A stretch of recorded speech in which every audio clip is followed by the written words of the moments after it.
Hello, brave soul. Welcome to Healing Conversations. I am your host, Coach Jabu. Today we're talking about how grief, growth, and gratitude can exist in the same space without canceling each other out.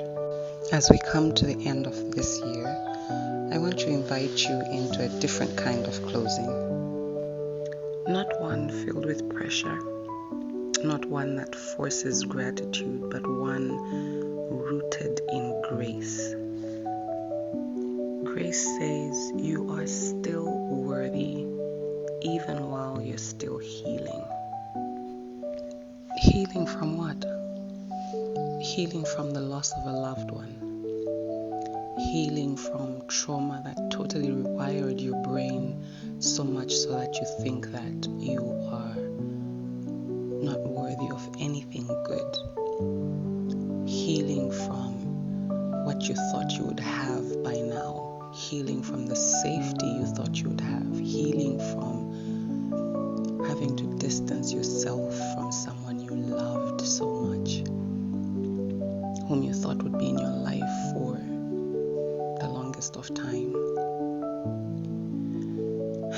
Grace covers all this and so much more. Jesus is grace in human form. God coming close, not standing afar. And I know during such times it's really, really hard to see God. But that's why we're not forcing anything. We're allowing ourselves to feel what we're feeling, but also to reach out and see the beauty that's in the pain, the grace that's in the pain, right there sitting with us, because it is there. God meets us exactly where we are, not where we think we should be or where others think we should be. His love is offered before we get it right, before we are put together. And His mercy is offered again and again, even when we fall short. God's grace is kindness we don't have to work for. We've experienced it through random people who just show us such gentleness and grace, or that friend, long-term friend who has been there for you through it all and asks nothing of you, or through our relatives who are constantly there all the time whenever we need them. That is God's grace. We also see God's grace through acceptance we don't have to prove ourselves for. Those people who are in our lives that just, we can never do anything wrong in their eyes. Or even if we do, they will correct us, but they will stay. We all have people like that. That is God's grace through those people fully accepting us. And we're allowing ourselves to see this even through the pain, the struggle that we are going through right now. We're allowing ourselves to see God's grace. For me personally, right now, it's my oldest daughter.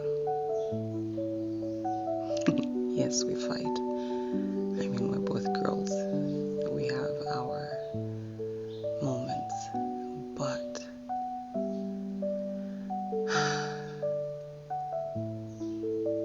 my baby has fully accepted me and is so defensive of me.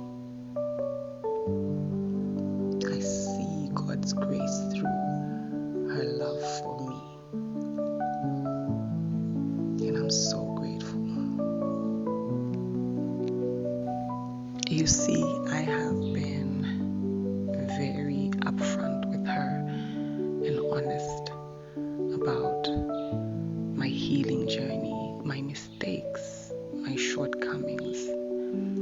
And she has seen it all, the good, the bad, and the ugly. Yet she still stands beside me, respectfully, as a friend, as a daughter. And I see God's grace in that. So today we're giving ourselves permission to be unfinished, releasing shame for how long healing takes. Because it does take longer than we would like. And there can be shame that comes with that if we allow it. And we're choosing compassion over self-criticism and allowing rest without guilt. So if this year stretched you, broke you open, or quietly changed you, this episode is for you. I thought it apt to do this episode because this year stretched me personally. It broke me. This year broke me into tiny pieces that I didn't even know could be broken. And it quietly changed me. Not a change that was loud or that everyone can immediately see, but quietly some things clicked in my head, and there are places that I can never go back to because of that quiet change. But that change didn't come easily. It came painfully. I also know for a fact that a number of people, a number of them very close to me, went through the most this year, lost loved ones, endured really tough times, had to face family issues that completely broke them. And I wanted us to honor that, to honor that pain, to honor that loss, to honor that hurt, even as we come to the end of the year, and not just overlook it. Because it is in honoring all our experiences that we fully are. There's usually an unspoken expectation, a silent expectation, that by the end of the year we should be able to summarize it neatly into a little box and say this and this and this happened, and it's nicely tied up. Where we list our wins, and that we should feel thankful and to close strong. But healing doesn't work that way. Some years just don't deserve a highlight reel. It's not possible. And it's not realistic unless we want to pretend. Some years simply deserve compassion. You might still be grieving, like me. Or you might still be confused. You might still be tired. You might still be angry. You might still be frustrated. That doesn't mean you failed the year or you failed yourself. It means you lived honestly, authentically. And there's something to be said about one who boldly faces whatever comes their way. Because living life to the hilt is not just about the highs. It's also about facing the lows and feeling all of it and letting it transform us into who we truly are meant to be. Grief isn't only about the death of a loved one. It's also about what you're expecting to happen but didn't. Who you lost access to. The version of yourself you had to let go of. The safety you thought you would have by now. All this is grief, and we must allow it to have an expression. Grief doesn't need fixing. It needs witnessing. It needs acknowledgement. Making space for grief doesn't mean drowning in it or having a pity party, a never-ending pity party. It means allowing it a place or space so that it doesn't take over everything else. So if you're carrying sorrow into the end of this year, honor that sorrow. You're not behind. You are human. Here are some practical, gentle, and doable ways to make space for grief. 1. Name it out loud or on paper. Grief softens when it's acknowledged. Say this: today I feel sad because. Or what hurts the most right now is. You can also say, I'm grieving the loss of. Then you fill in those blanks. You don't need eloquent words. Honesty is enough. 2. Create a grief window. Give your grief a designated space so that it doesn't overwhelm your entire day. For example, 10 minutes of journaling, a quiet walk, or sitting in silence with a candle, or praying and meditating. I do a lot of the latter, the praying. I just pour out my heart to God and tell Him exactly what I'm feeling in that moment. And every single time I've come out of that time, I have felt a relief. Nothing has really changed on the outside, but I feel more rounded on the inside. Tell yourself, I'll sit with this now and return to my day after. Number 3, write what you can't say. Because we know some grief has no safe audience. Even you yourself feel scared to think what you're thinking, but that still needs expression. So try this. Write a letter you'll never send, and afterwards you can even burn it.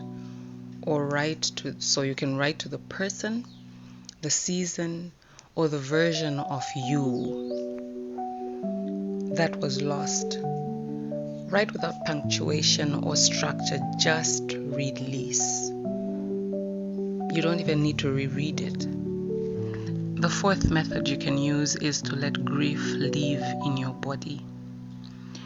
Grief isn't only emotional, it's physical as well. It's not only something you think about. It's something your nervous system, your muscles, your breath and energy carry. So when grief isn't allowed expression through the body, it often shows up as tension, fatigue, anxiety, numbness, and even illness. Grief often shows up as feelings of tight-chestedness or tight throat, heavy shoulders or jaw clenching, shallow breathing, fatigue or aches with no clear cause, restlessness or numbness. These are not weaknesses. They are signals. Your body is telling you something. Take time to listen to what your body is saying. Letting grief live in the body means allowing these sensations to move, to soften, and to be acknowledged rather than suppressing them. It does not mean forcing emotions or just relieving trauma or staying overwhelmed. It means giving grief safe, physical expression. Here are some safe physical ways to release grief. Stretching, deep breathing, taking walks, crying without apology. Your body needs the permission. Another very important one is to speak kindly to yourself. Others might speak kindly to us, but it's important for us to speak kindly to ourselves.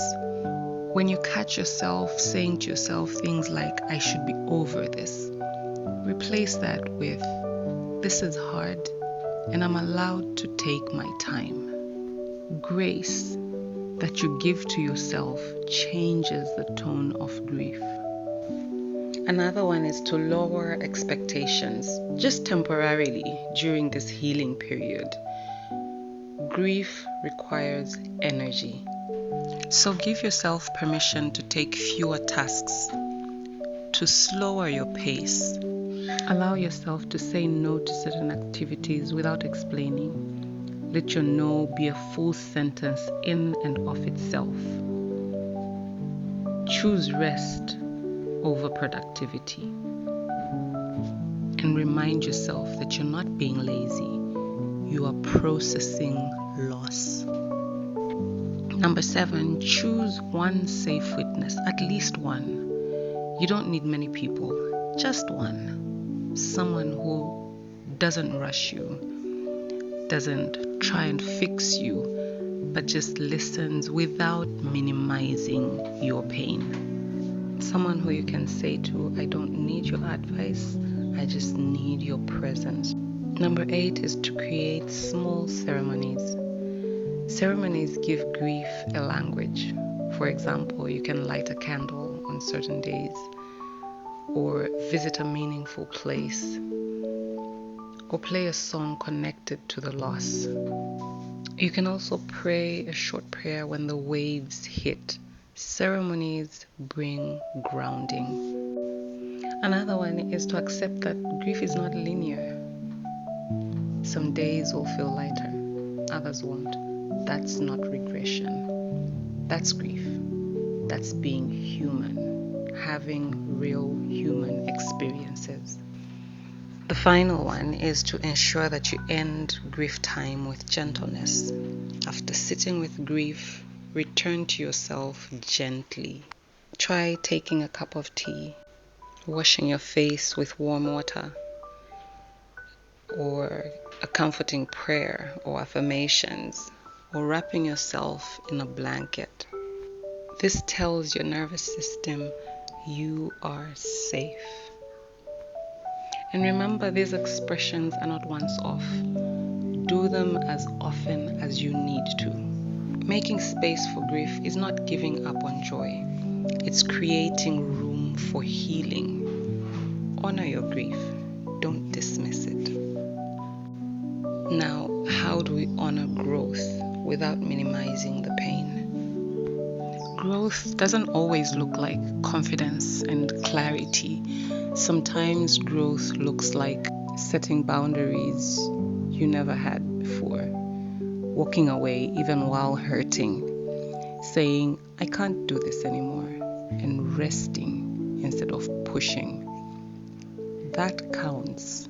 It matters. Growth does not erase grief, and grief does not cancel growth.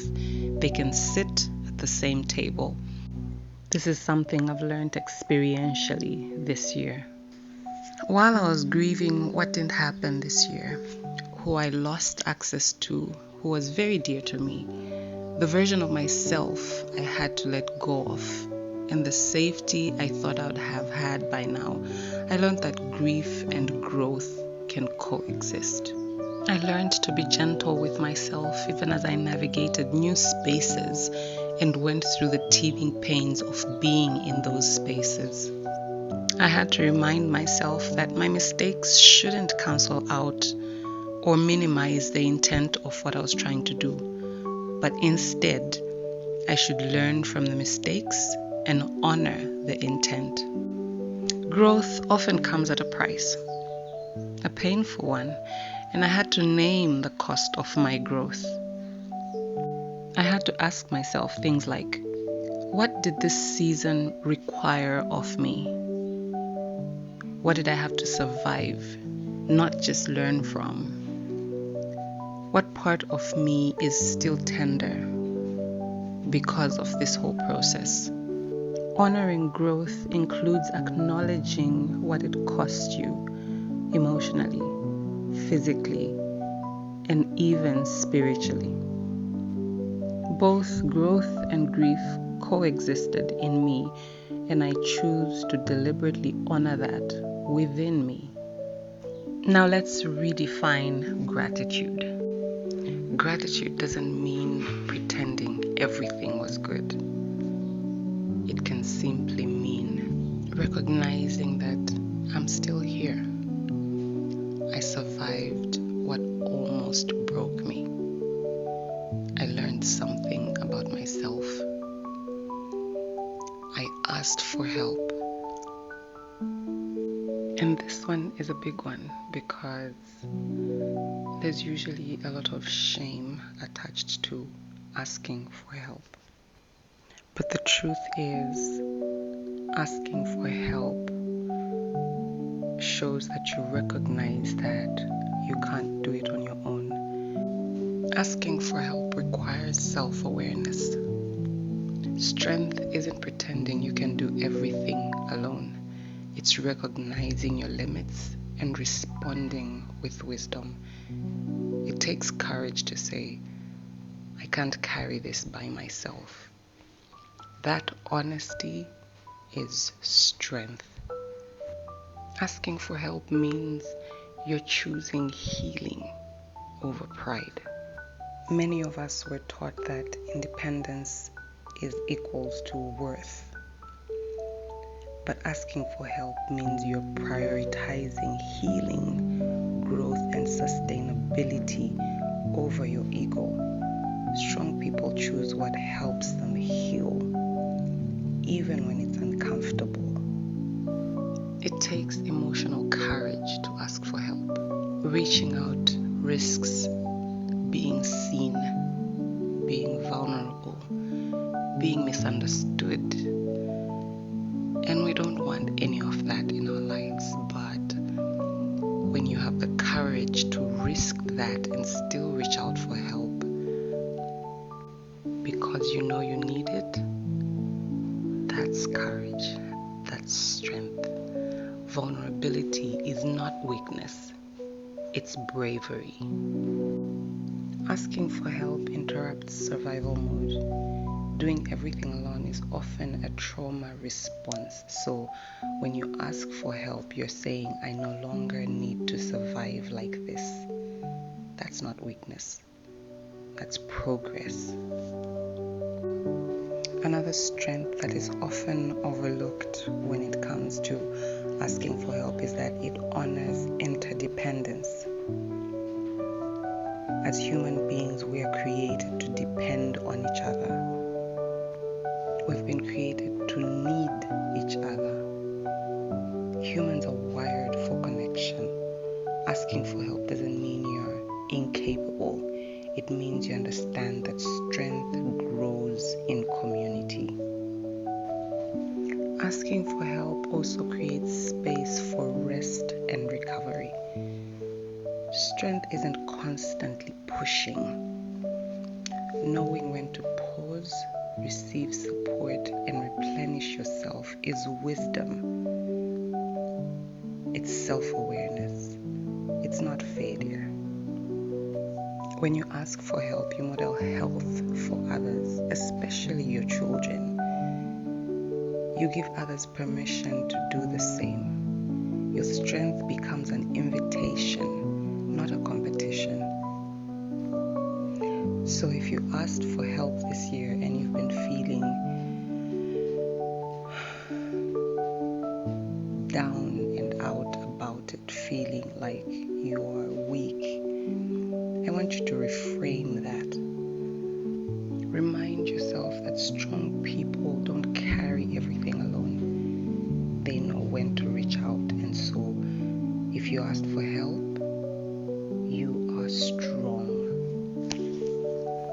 Gratitude also looks like saying, I didn't give up. It's saying something is still holding me even here in this pain, in this confusion. So if gratitude feels heavy this year, release it. If gratitude feels quiet, let it be quiet. Gratitude does not mean happiness. It means recognition. So instead of asking what went right, try what helped me get through today. What didn't break me? What showed up even in the mess? Small truths count. You don't have to be grateful for everything. You can simply say, I'm grateful for rest, even though I'm still exhausted. Or I'm grateful for support, even though the pain remains. I'm grateful for clarity, even though the loss still hurts. Gratitude can coexist with grief. Forced gratitude is usually broad. Honest gratitude is precise. A warm drink, one kind message, a quiet moment, the strength to say no, getting out of bed on a hard day. Small gratitude is sustainable. Gratitude isn't meant to replace grief, so avoid using phrases like, I should be thankful instead of sad. Others have it worse, or at least. These phrases minimize lived experiences. They minimize what you've actually gone through. Gratitude should sit beside pain, not on top of it. Let's be honest, some seasons don't allow joy-filled gratitude. So in those hard seasons, gratitude may look like survival. You managed to survive, and you are grateful for that. It may look like putting up boundaries and sticking to them, being able to do that. It could also look like rest, choosing to rest, choosing to say no, being able to do that, not giving up. That still counts, and it's something you could choose to be grateful for. You don't owe anyone gratitude on demand. You don't even owe it to yourself. Let it rise naturally from safety, presence, time, compassion. Forced gratitude disconnects. Gentle gratitude heals. So as we come to the close of this episode, I invite you to gently reflect on these questions. You don't need correct answers, just honesty. What did you lose this year that deserves to be honored? What did you learn about yourself through the hard moments? And what helped you survive even in small ways? Let your body respond. Let your heart speak. And as we close this year, I want you to speak this over yourself. I release the pressure to explain my pain. I stop measuring healing by speed. I enter the new year without carrying shame for what I couldn't do or what didn't happen. I'm allowing myself to grieve. I'm allowing myself to grow. I'm allowing myself to feel grateful for survival, even if joy feels distant. Why? Because grace covers all of it. So thank you for sitting with me in this moment. And thank you for being with me this year and allowing me to share these heartfelt moments with you. I am truly grateful. They've been an anchor for me personally, and I want to say thank you for taking time for us to share these moments of healing, of deep reflection. I believe you too have been blessed. If this episode resonated, share it with someone who needs permission to feel what they feel. And if you need to go deeper with your personal healing journey, do reach out for one-on-one coaching sessions. As for now, until next year, be gentle with yourself. Remember that you can honor what's good without betraying what's hurting. That's not negativity, it's integrity. You're still healing, and that's enough.